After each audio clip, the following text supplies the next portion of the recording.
Tēnā kōrua, te Ming rawa ko Faisal.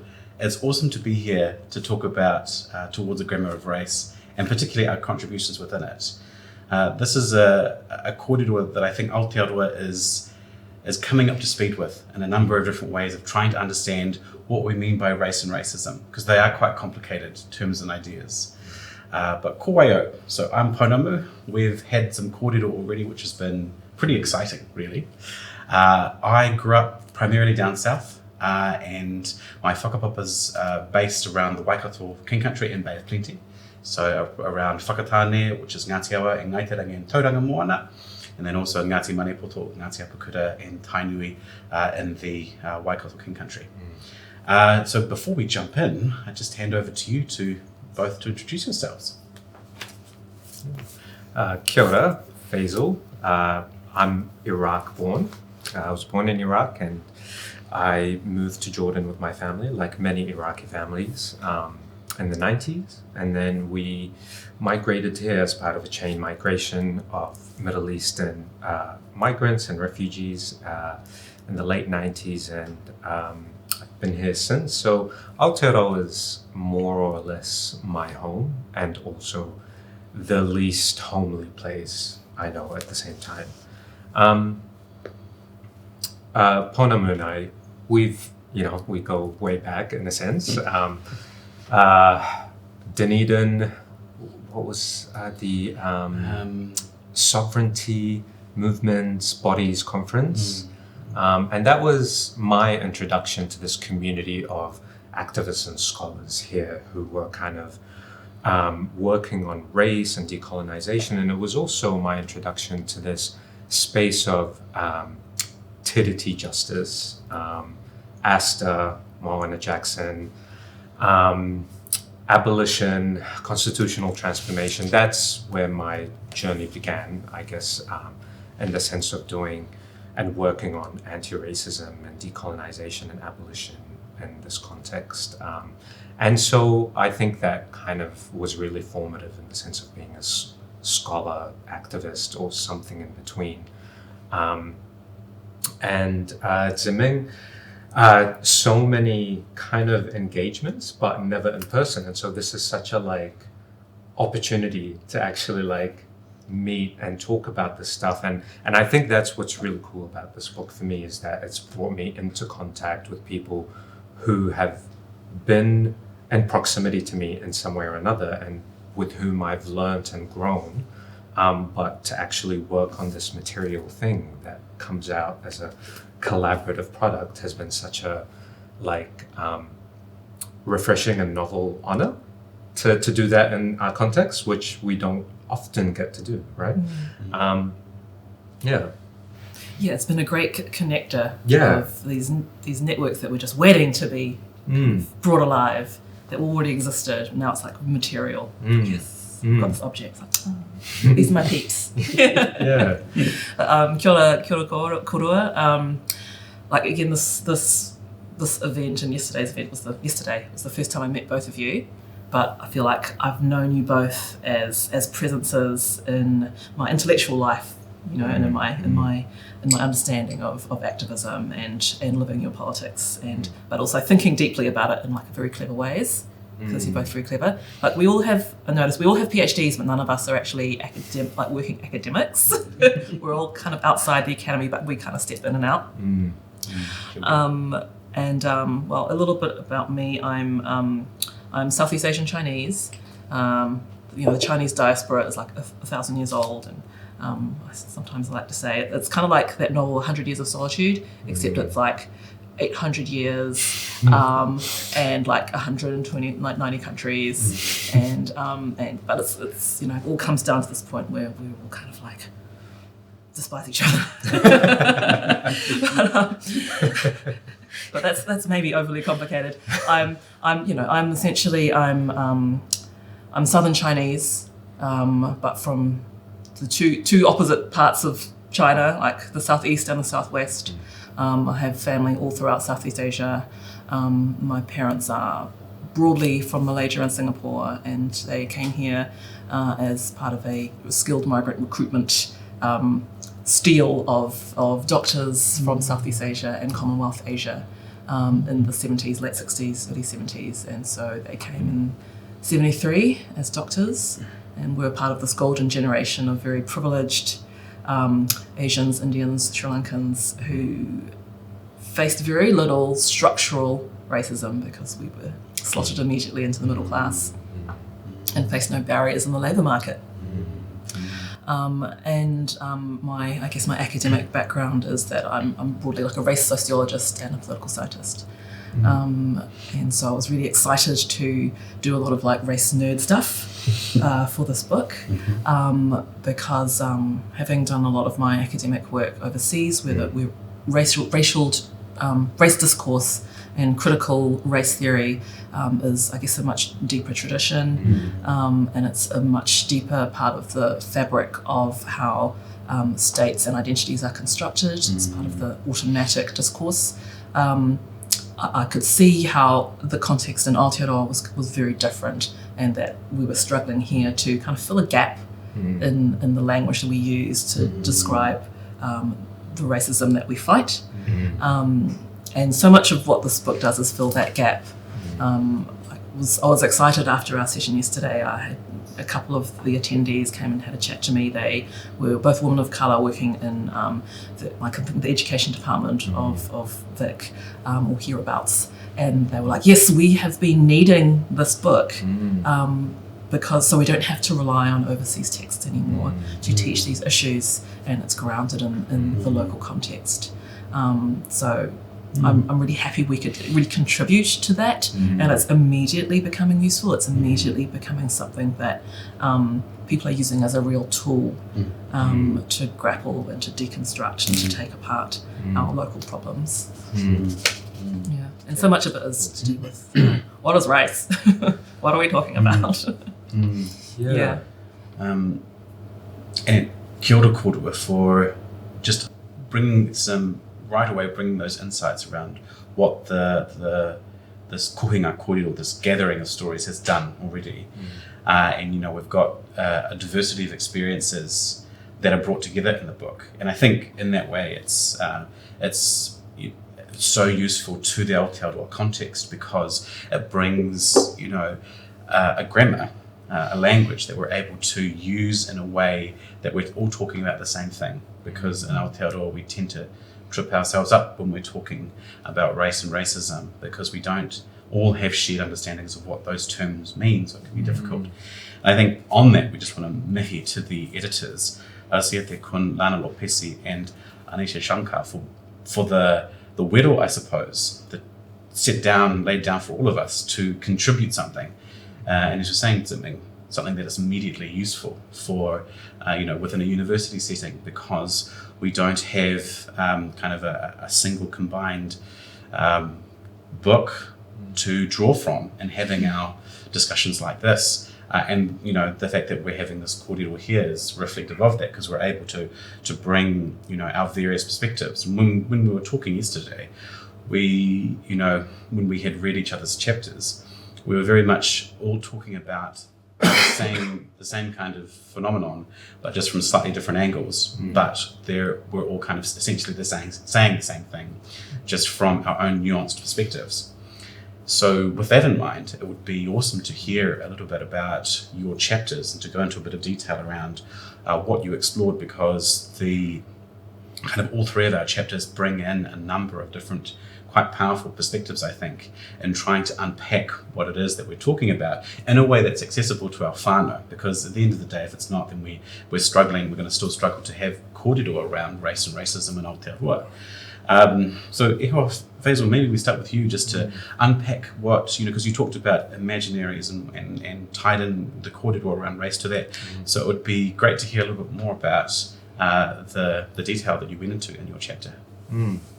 Yeah, thank you. So I think with my chapter, first of all, extend me to Athea, to Kun and Lana and Anisha, just because their invitation to kind of contribute to this book really came at such a opportune time, especially for me, because so all of us, I think, again, it's part of that amorphous community that where everyone's kind of in each other's proximities, but not really, and we know of each other's works and stuff. And so I know that with them, there was some kind of kinship through shared grammar. There was a shared approach to race, especially in the sense that, Aotearoa, Anisha, and Lana were all informed, like their work is very informed by critical theory that is not just in Aotearoa, that's produced from so many other locales and contexts. And that's something that I gravitated towards. And so, this invitation came at a time when I was in the space of especially post Christchurch. This was a space where there's something about colonial violence, right? And this is kind of a tortuous story here, but there's something about colonial violence that really confines you in an imaginative, intellectual sense. It is such a disorienting and devastating experience, especially when you have some kind of social proximity to it. And you find yourself having to respond to that in a way that your story about race and racism begins and ends with that event. Because that is, I think, the ethical thing to do when you're responding to violence of that scale, magnitude, intensity. But then afterwards, you're struggling to pick up the pieces in some sense. You're struggling to make sense of this event, your relationship to it, in a way that goes outside of the event. And I think, for as long as anyone can remember, this has been the struggle of critical race theory. So a violent event happens, makes it to our headlines, and then we're all trying to really push for us to talk about this thing outside of that framework. And so that's the space that I was in when I received this invitation. And so it gave me the space to actually talk about race, racism, imperialism, in a way that isn't confined to that one moment of shocking violence, that one moment of terror. And to also talk about it in a way that is informed by so many other contexts, so many other traditions, so many other influences and imaginaries. So that's how I approached my chapter.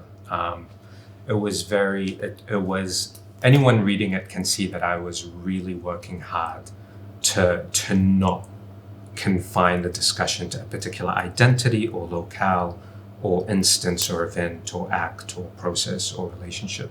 It was just it was an attempt to really kind of broaden it. And in the process, it became quite theoretical.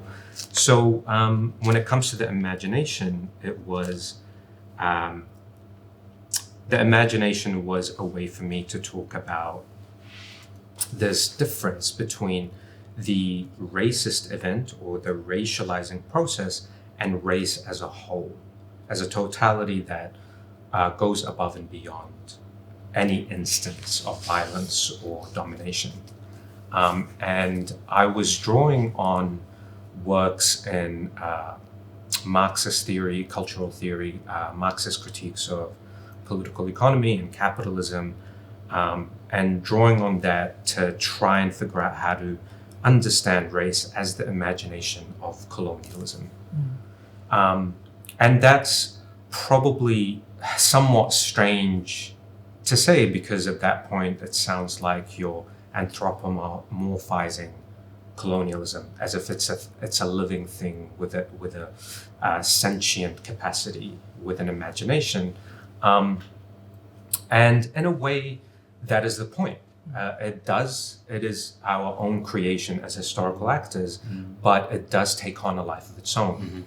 And so I always think of it as a machine that has gained sentience and come to destroy us, like the Terminator.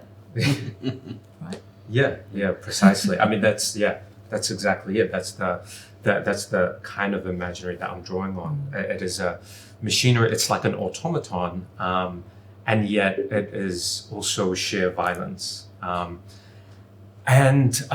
it also gives us it gives us a language to make sense of the world, and so it's quite contradictory in that way. It is a machinery of violence that also produces the very language through which we try to make sense of that violence. And so there's a contradiction and a dialectic there, and a kind of a vicious cycle as well, which became really apparent to me. Like it's always been apparent in a conceptual sense, but especially after Christchurch, that became really apparent. The language that we draw on to make sense of an instance of violence reproduces the very worldview and the imagination that is at the core of this violence. And it is an imagination where people exist as abstract categories. So that's the crux of the use of the imagination for me. And from there, it raises interesting questions, I think, about, well, if it is an imagination that monopolizes our way of dealing and making sense of the colonial world that we exist in, what does that leave for us? And so from there, I tried to make sense of, like, it is an imagination that tries to colonize other forms of imagination that are still available to us, that are still accessible to us. And it is ultimately about how we imagine ourselves as human beings, how we imagine ourselves as people, as different people, as unique individuals who can take control of our own destinies and our own histories, and who can, opt in and out of the relationships that we want to be in, the communities that we want to be in. So that, all of that is really the motivation for, my focus on the imagination, the imaginary. And I think, in reading your piece, it was, the way you describe that imaginary, but that it has real world effects. And if we look to Aotearoa, at the profiling of young Māori by police, for example, a process that has gone on for some time, those are some of the Māori and Pasifika, those are some of those real world effects, that imaginary that is brought down into everyday existence, and that totalizing effect that it does have across society. And then also we tend to conflate certain ideas and terms together. Again, this is part of getting towards a grammar and a language of race that we can all speak with. And one of those is the confusion, or sometimes the conflation of race and ethnicity, which I know is what you spoke about, Ming, and it would be awesome to hear a bit more about your chapter with regards to that. Yeah, sure, because I'm extremely pedantic, and my specialisation, I guess, in the race sociology area is ethnic categorisation, was cross-national comparisons of ethnic categorisation or racial categorisation and the genealogies behind those traditions. And when you talk about that tension, I feel that this kind of relates to the kind of lacuna we have in Aotearoa with regards to racial terminology, race discourse, the reaction against it. Because what we have here in terms of, say, the progressive decolonial left, including Pākehā allies, is this feeling that no, we are going to use our imaginations to have our other world, to inhabit our identities free of oppressive racial structures, dominations, terminologies. So if we start to use them, acknowledge them, and say, oh no, but please acknowledge your privilege as a white person. They're like, you're limiting me. We're trying to do this other thing over here. But you cannot be free of that thing unless you actually destroy it. You cannot destroy your whiteness by not talking about it, right? But there is that tension in our movements, in academia. Certainly Martis, has a whole chapter about it, on the necessity of race in anti-racism work, right? And a lot of it is about specifically acknowledging the fact that we live in whiteness. We live in a white supremacist system that has constructed our society, and that we live in it, and as living, breathing human beings, reclaiming our cultures, our identities, our humanity within that. And that is for everyone. but without naming that structure, naming that beast, we cannot fight it. And so, I think that's where the tension comes from. The resistance towards blood quantum, the resistance towards like analysis of colorism. These are things that we shouldn't have problems with looking at directly. Colorism is a clear issue in this country. We're working towards like accommodating in Māori communities the tension between like colorism and blood quantum. You might have some pretty cool views about that yourself, Pounamu. But in terms of my chapter, like I said, I like to just try and boil things down and say, well, in this country they say this, in that country they say that, in this country, if we use those terms, they don't mean anything, right? The fact for me, I'm very pragmatic. I work kind of on the ground type stuff. I don't really read anywhere near as much as you do. Like I read some things 10 years ago, 20 years ago. I still draw on them. I'm very 90s in a way. I'm an OG kind of. I'm an old-fashioned neo-Marxist, right? Like my favorite reference in this chapter is from 1944. But what I really liked, what made me feel validated about the book is when I read the other chapters. There's like maybe 4 chapters that I feel like I could really outline a really common genealogy of how we understand race and racism, and we all were on the same page about where it comes from. So I'm like, yes, I think I got it right. But in my chapter, I kind of lay it out just quite succinctly. There's the US writer Ta-Nehisi Coates. He had a book come out called Between the World and Me, where he noted that race is the child of racism, not the father. Racism produced race. And what my pal from 1944 of course points out is that slavery is the father of racism. Race is the grandchild of slavery. And of course the father of slavery is imperial colonization, world systems, a capitalist world system, essentially. So we all have like a common starting point in this book, and it starts with the invasion of the Americas by European powers. The first instance where imperialism went beyond contiguous expansion and to across the oceans to a far-flung continent that allowed for mass-scale exploitation of resources through domination of completely like first contact groups that could be defined, constructed, measured at will with no recourse. And it was for me, it's always about the resources. You follow the money and you get to the source.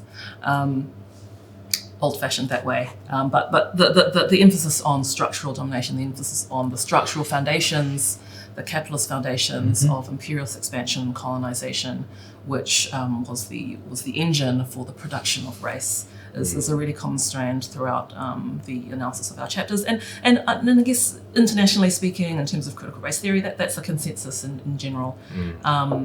It's just that we haven't really produced a lot of that thinking here because we've been very focused on just Aotearoa in isolation as opposed to part of that connected world system.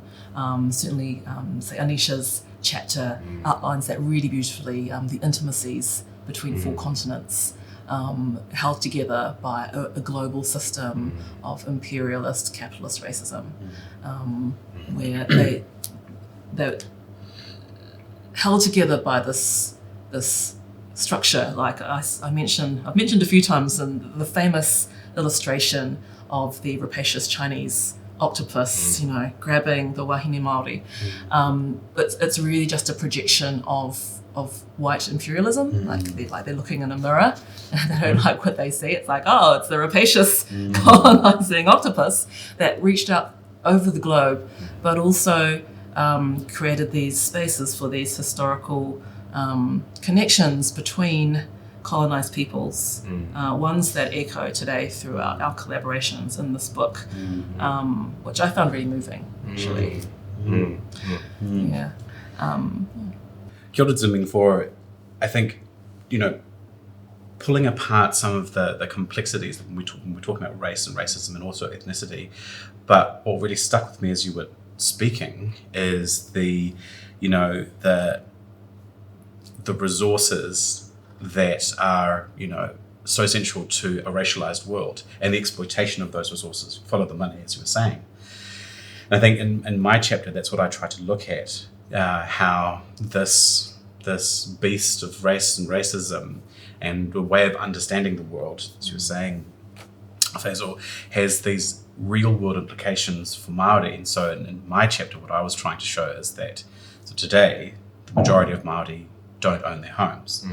And if the trend continues, by about the 2060s, almost no Māori will own their homes.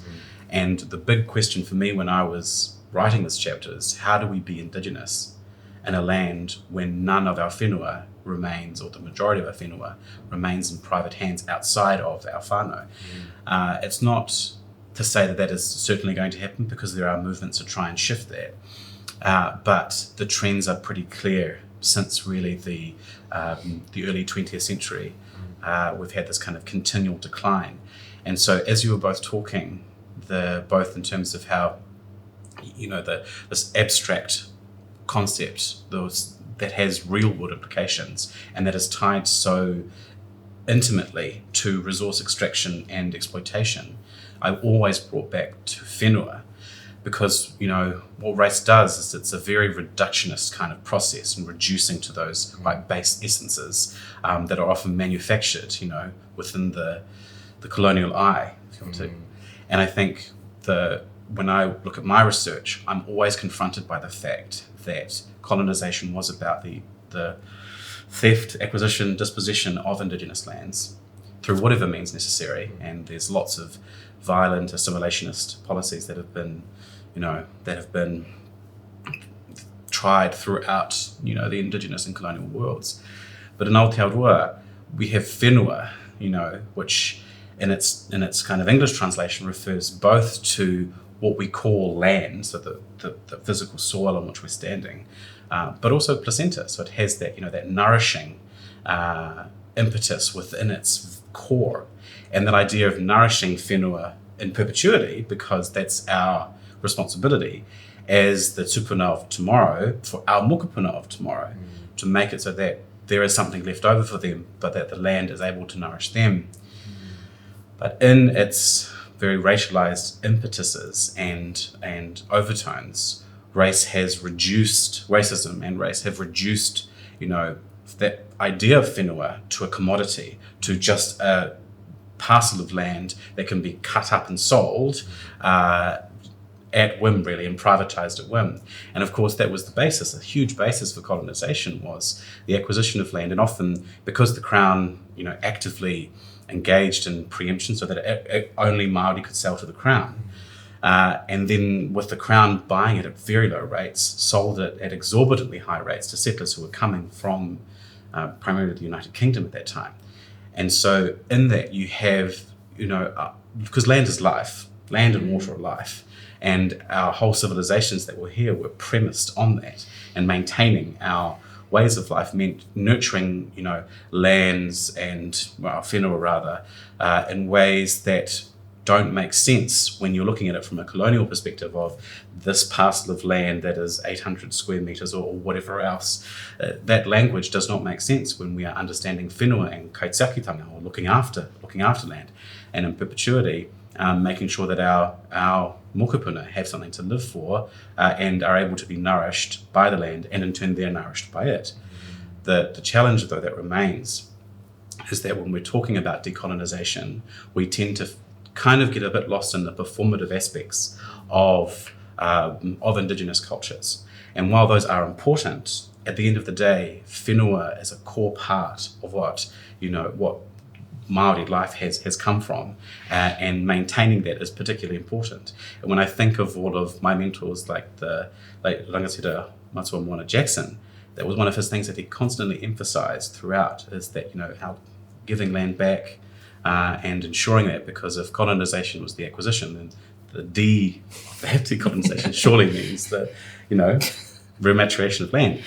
But what my concern was is that, we have the continued pattern of Māori becoming renters in their own ancestral lands. And it's a hard kind of reality to face, that a lot of my whānau and a lot of Te Iwi Māori in the future are not going to be able, if things kind of stay as they are, not be able to have their own land. I mean, it's an injustice that we have to get mortgages in the first place to try and reclaim some of what was ours. But even getting to that point, given the state of economic and political affairs, it's so difficult for our whānau to even save for a deposit, and trying to get onto into a place where they can, get back some of their land.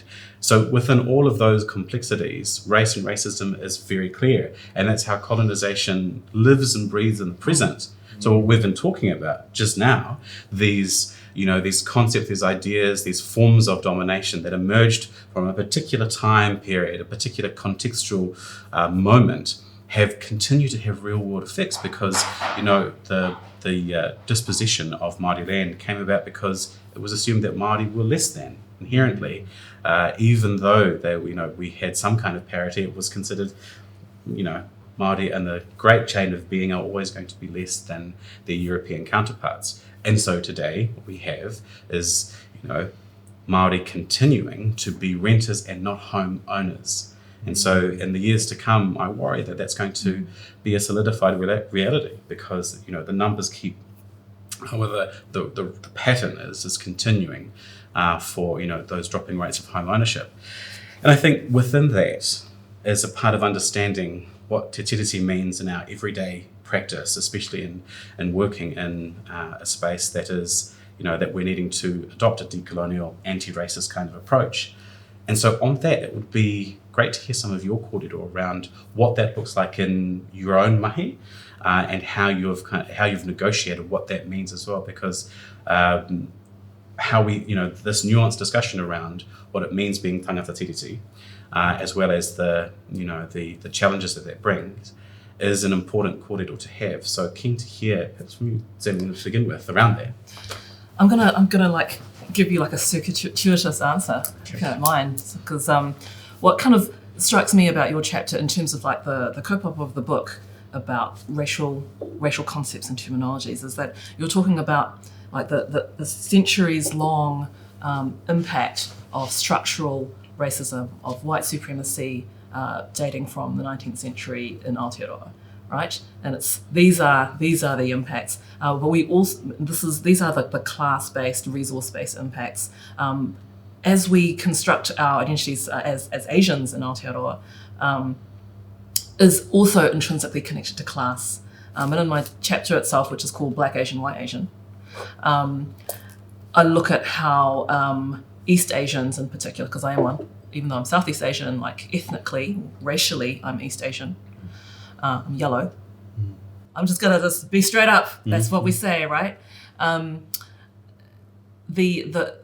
Where we place ourselves in the hierarchy is highly implicated in that traditional racial hierarchy, and in how we've traditionally interacted with whiteness. And a huge amount of that is motivated by social advancement, social mobility, and migrant aspiration to social mobility.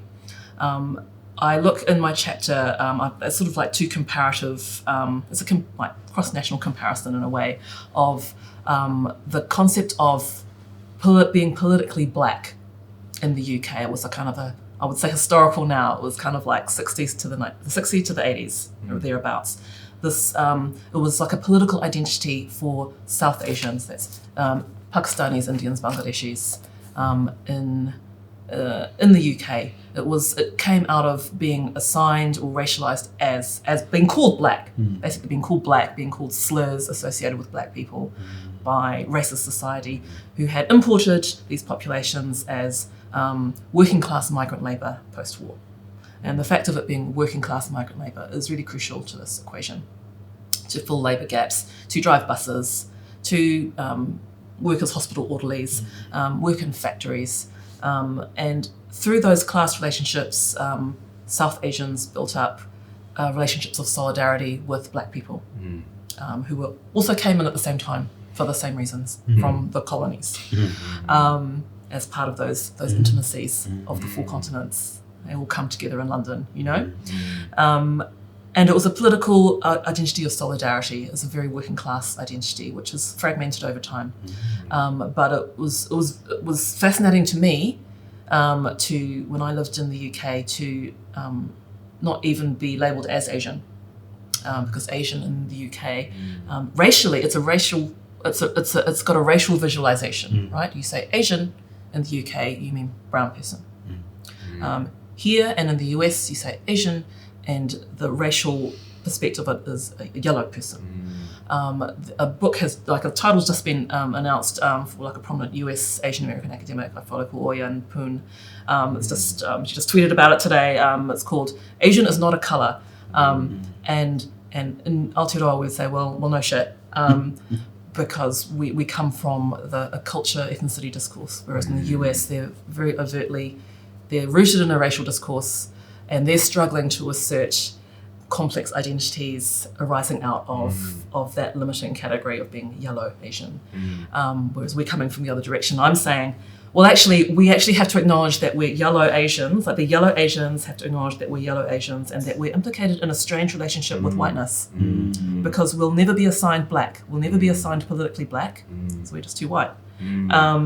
And that in terms of our migrant journeys, in terms of our aspirations, and in the way that we slide into the socioeconomic hierarchy, and some of which has some very interesting historical antecedents in the imperial culture of, say, China, which I delve into a bit in my chapter. It means that we'll always be racialized in a way that's in a strange relationship with whiteness and against Blackness. That in the political realm of Aotearoa, when we get played with divide and rule politics, it's always going to be against Blackness and to align with whiteness. And that's something I've always tried to resist very strongly from my very first political writing, and which I try to theorize in a way and through Te Tiriti as well, right? Where I don't go into it in depth in this book. I do reference it a little, but that the solution to experiencing racism in this country for East Asians is not going to come from simply saying, we are as good as white people, let us be white people. It comes through saying we are Tiriti partners.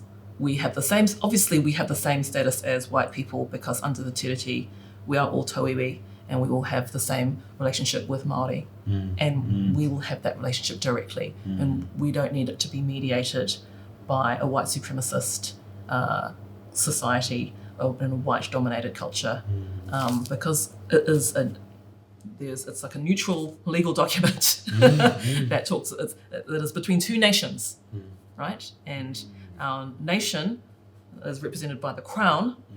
We are all equal under that entity in our relationships with Māori, and upholding your tino rangatiratanga. So that's what I've always sought to achieve, because it's there in black and white in the text of Te Tiriti, but we also have this additional responsibility to fight against that structural alignment with the forces of capital, and to align ourselves with humanity first of all, but to resist the capitalist domination of what should be a relationship between peoples. Yeah, to find a new narrative, even though Te Tiriti was a document to smooth the path for colonialism, right? And yet we're trying to reinvent it. People talk about, again, in the progressive spaces that we're in, let's not talk about white people, brown people, black people, yellow people. We're talking about culture. We're talking about Te Tiriti partnerships. because this is our context, and it's limiting, and it's not right, and it takes away our agency to do that. But all the treaties that the British promulgated throughout their colonies, they were all tools of colonisation, and yet we're diving into te tiriti, and we're holding it, and we're reinventing it, and we're interpreting it under international law, right? We're trying to seek other forms of justice to bring into what was probably not initially intended by the British to be like, oh, we're totally going to be equal partners with the Indigenous people, and we're not going to take all their land. There's nothing here we need to take. I guess that's my Kilda. multi-tiered response to that. Absolutely. And I think you're invoking te tiriti in a way that, through our understanding of coming towards agreement of race and racism in Aotearoa, but how central also te tiriti is to understanding and using that kind of language.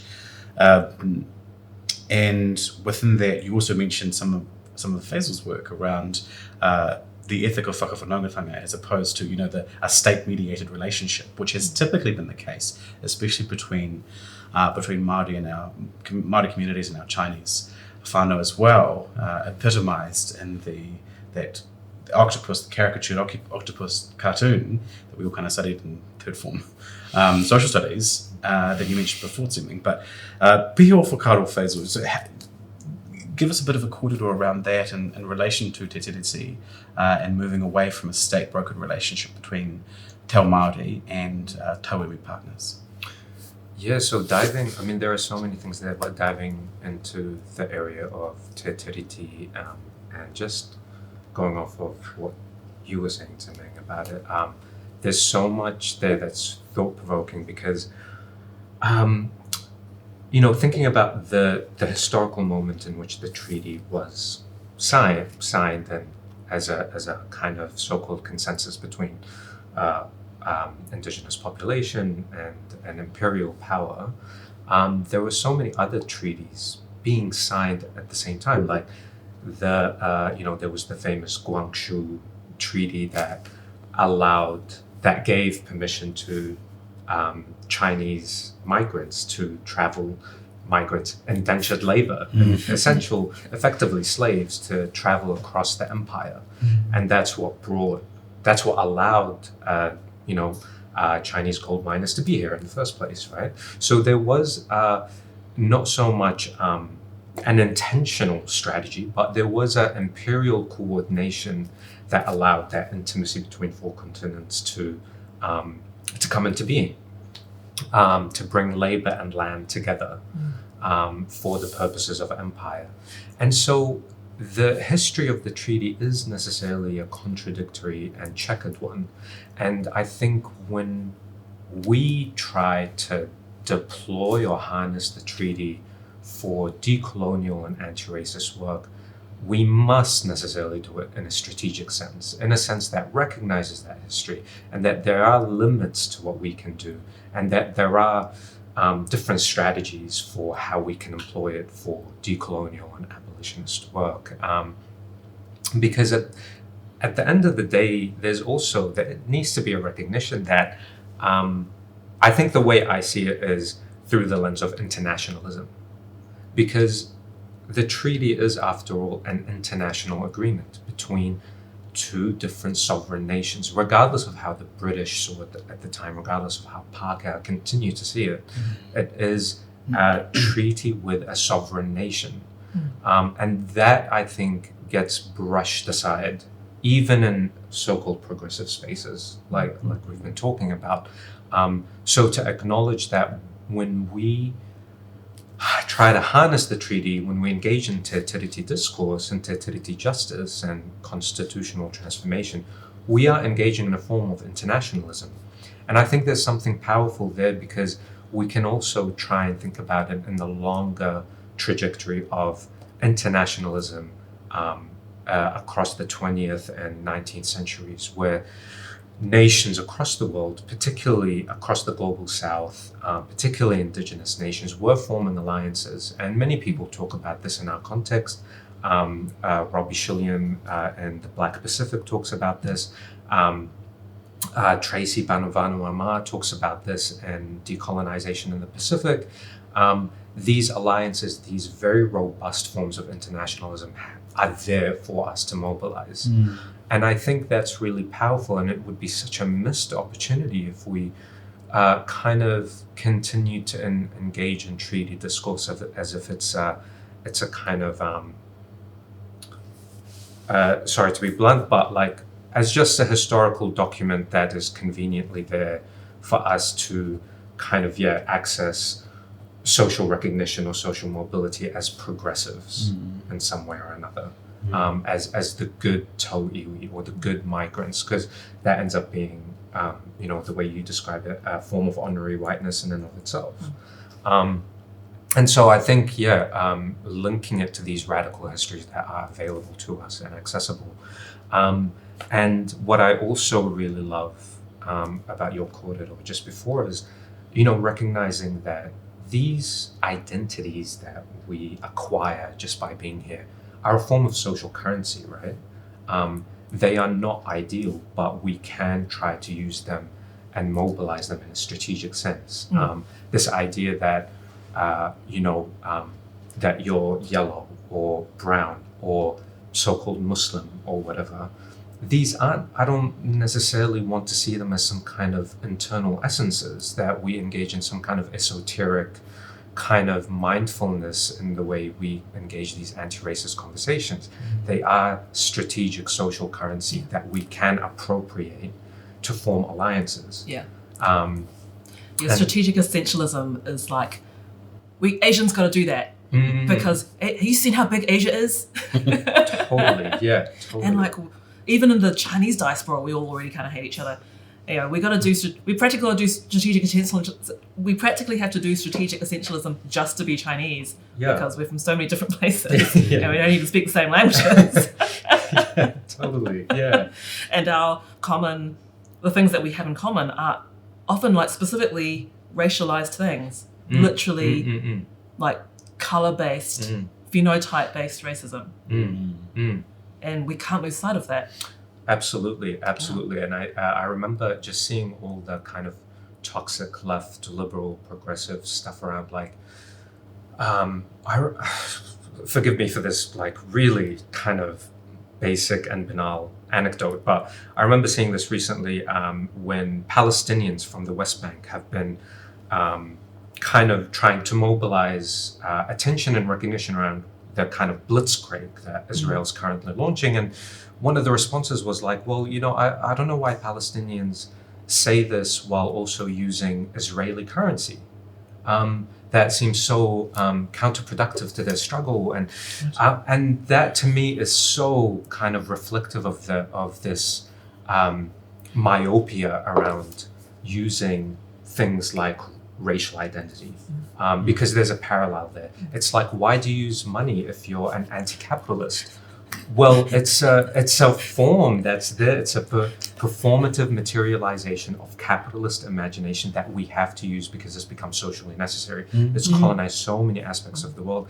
That doesn't mean we stop using it because we're anti-capitalist. And in the same sense, we don't stop using these racialized identities just because they are born of an intensely violent, horrific colonial history. But to do so strategically, to say that this is a means to a different kind of end. Right. Like nobody in the politically black movement in the UK actually thought that they were actually black. And it does such a disservice to them to like imagine that they were doing it in some kind of unaware way, like they were just like, I'm an dupes. African. Except for the ones who are actually from Africa, not black African. I'm black and African, but not black African. Words. Grammar. And that I wanted to go back to what you were saying before, Pounamu, through that. This thing around how currencies and money are performative materializations of that colonial process. When we talk about rent and mortgages, I mean, these things, these technologies of finance and capitalism were designed specifically for the separation of Indigenous people from land. They were designed to separate Irish people from their lands and to expropriate that land and dispossess it. And that was the forge in which these tools were made, and they were just transported all around the world. And we now use these as parts of our everyday life, as if it's just how things work. But they are absolutely and continuously tools for separating people from land, from their communities, from their genealogies, from their traditions, and they continue to do so. The mortgage itself actually has a horrifying etymology. I mean, the French word mort, it is bondage for life until death. Till death. Yeah. Yeah. And so these structures of oppression and exploitation and separation are baked into so many daily activities and practices. And I think it's the reason why I'm kind of zealous and obsessive in an almost clinical way in my chapter around the imagination, because ultimately I want us to think about these things as just contrived, invented things that we can completely unmake. We can imagine entirely different ways for organizing our social lives, for reorganizing our connection to land as nature. Absolutely. And again, to bring it back to just because it is an issue right now that I feel so horrified at the lack of attention it's getting, but Israel's colonization of the West Bank and Gaza at the moment and its assault there. Israel always talks about land as this, like you said, it's just property that can be cut up from the river to the sea. And it can be cut up, people can be separated from it. It's such a banality to them. But then when you look at the way that Palestinians talk about land from the river to the sea, they can't talk about it without evoking the olive groves and the lemon trees and these beautiful featurettes of the waters and lands and the rocks and trees and the skies, all of which are connected together and connected to them as people, connected to their traditions, to their stories. And it's a diametrically opposed understanding of human beings and nature itself. Absolutely. And the relation between them. And that's what I want to see in our context here, that really robust reimagination of that relationship. Absolutely. And I think it's, dare we imagine an alternative to the current status quo, even though the current status quo is seductive to the extent that, and we're complicit in, we have to use money to just, pay our rent and things like that. But beyond that, and it is hard for, having these conversations to try and eke out an alternative when we're so used to this and we're so confined to that. But you mentioned earlier about that colonial confinement, and I think as much in the mind as physical prisons and schools and institutions, because within that we are chained from considering alternative possibilities. And that's, I think, what Matua Moana again emphasises, that, dare we envision a future where it's not based on race and racism. And so kind of bringing our kōrero just to tying it all together for a close, I'd be keen to hear just your last thoughts in relation to how we might see the kōrero within the book used, especially in anti-racist kind of movements and getting towards an Aotearoa that is te tiriti based, but also that, that comes with a lot of challenges, as you've both identified, the complexities of this, but also coming to a common grammar, which has been a challenging thing for a long time for all of us. And just in there, I'll just pass over to you, Zeb, to start off with. Well, I do like the notion of this book as like a basic reader. It's like for racial literacy in Aotearoa. Just the very basic definitions of this is the difference between an ethnic group and a race. Kia ora. Ethnic groups are based on culture, identity, and an imaginary notion of common descent. Race these are physical characteristics that have been defined by racism.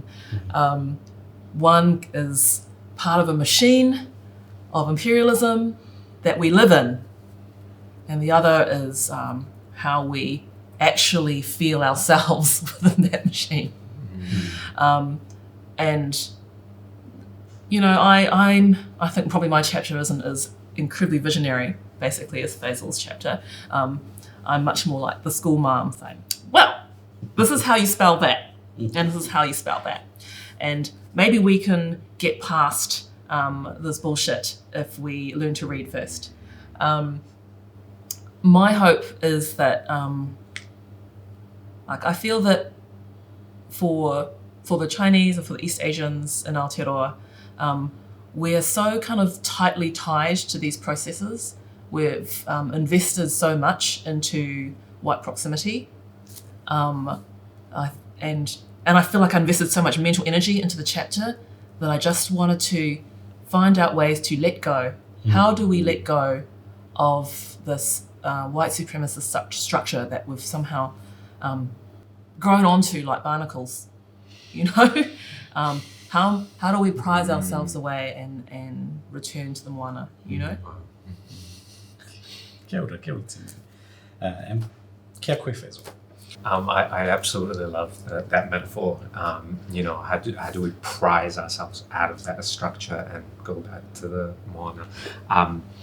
But I also love what you say about work and unwork in your chapter, and reimagining what kinds of labor are involved and what actually counts as labor, and how do we reorganize our daily lives around like labor as, you know, laboring for a particular future to bring it into the present, but also imagining a future where that labor doesn't necessarily need to happen. And by imagining it and doing that, we actually we bring it into the present. And I think that's such a crucial part. And I think that comes towards the end of your chapter. And I was like, wait, what? I want to see more. Like, what do you mean? I want to kind of unpack that, because that seems to me like the core, the crux of the entire thing. There's a chapter in here as well where Cassie, Vera, Beth, and Salome talk about direct action and organizing, and I think that's such a important and apt conversation, because that's where it's at, and that's what, you know, one of the greatest contributions of this book, and you know what you both have said about it before is, you know, here it is. This is the text that is really landing, and that will be part of so many mainstream and non-mainstream conversations. And I think that aspect of direct action has to be part of these conversations going forward, because, and it's not something that we can just sit here and discuss between the three of us, because it has to be part of a long-term strategy. It has to be a part of a bigger vision, a strategy that people commit to, because we have faith in it. Like, to really form a vision and to have faith in it to such an extent that we can be like, you know what, I'm going to change, you know, I'm going to make a 2 to 3 year plan where I, you know, progressively opt out of my daily mahi to dedicate myself to this vision, to this collective vision that we formed. Imagine that, just having so much faith in something that you've collectively formed with other people, that you're like, I'm going to change my entire life to dedicate myself to this.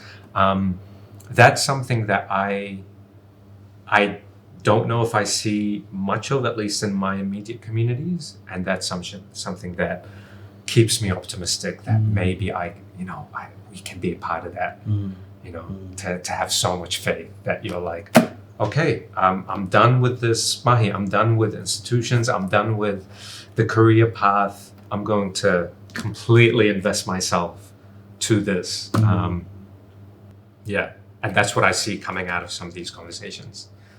And that keeps me hopeful. Yeah. Kia ora. I think, you know, what you've both done is you've really captured the essence of the book writ large, really, you know, with a careful view of understanding the past to inform how we go about, you know, envisioning a world untethered to these heavy but illusory chains of colonialism and racialized terms, typologies, and things like that, with recognizing, however, that those do have material weight, but it's dare we envision a future without those. Tēnei te miha tu kia korua, Faisal, o te rā kia koe hoki, te Ming, it's awesome to have this kōrero, and we should do it more often. Kia ora. Totally. Yay. Kia ora. Amazing. Thank you guys. Of course.